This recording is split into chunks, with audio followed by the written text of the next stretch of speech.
Saudara-saudari dan para sahabat nutrisi rohani dan edukasi yang terberkati, sahabat Nadi yang saya cintai. Selamat berjumpa kembali. Setelah sekian lama kita tidak bersua, pada kesempatan ini saya mengangkat topik ini. Siapakah pastor Anda? Saya tahu sebagai orang Katolik, saudara-saudari dan para sahabat punya pastor. Tapi bukan pastor yang Anda kenal di pasar, pastor yang Anda kenal di sekolah, bukan karena dia anggota keluarga saudara-saudari, bukan karena pastor ini pastor favorit saudara-saudari. Bukan itu yang saya maksud.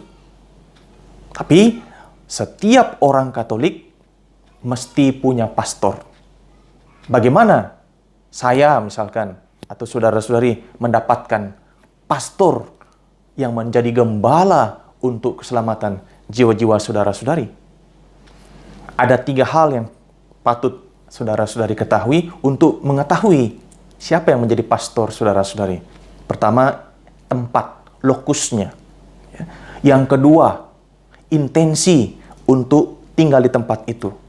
Dan yang ketiga, tempusnya atau waktunya, time-nya. Berapa lama Anda berniat untuk tinggal di tempat itu. Karena ini akan menentukan Anda punya domisili atau kuasi domisili. Karena dengan mengetahui domisili atau kuasi domisili, saudara-saudari dapat mengetahui siapa yang menjadi pastor Anda.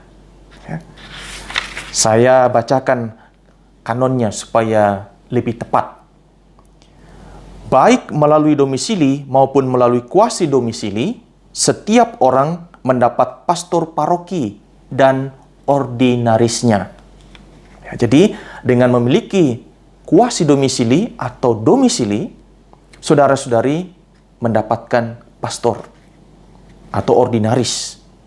Ini gembala yang punya tanggung jawab untuk pelayanan pastoral, bahkan menjadi pelayan untuk memberikan kesejahteraan rohani kepada saudara-saudari.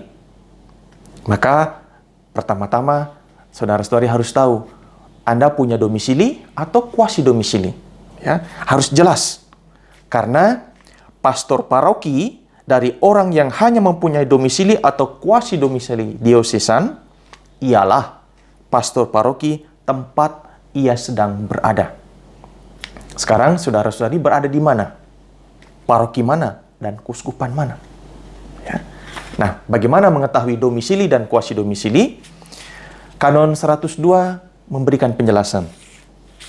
Saya kutip, domisili diperoleh dengan bertempat tinggal di wilayah suatu paroki atau sekurang-kurangnya keuskupan.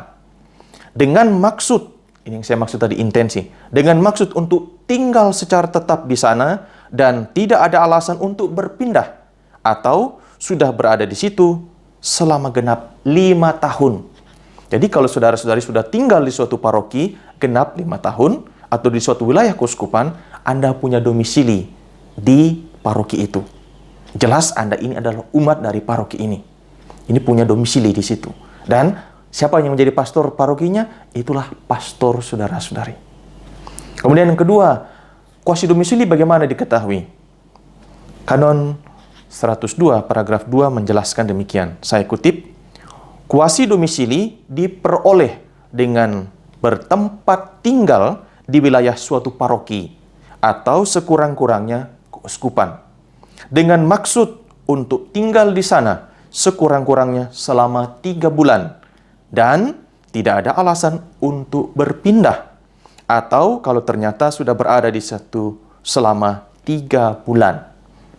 Jadi kalau Anda sudah tinggal di suatu tempat, wilayah paroki itu atau wilayah kuskupan itu, dan ternyata sudah 3 bulan, Anda punya kuasi domisili. Atau tinggal di situ memang dengan maksud tidak berpindah-pindah. Saya mau di sini. Dan waktunya sudah genap 3 bulan. Anda punya domisili. Dan siapa yang menjadi pastor Anda? Siapa yang menjadi pastor paroki? Dialah pastor Anda.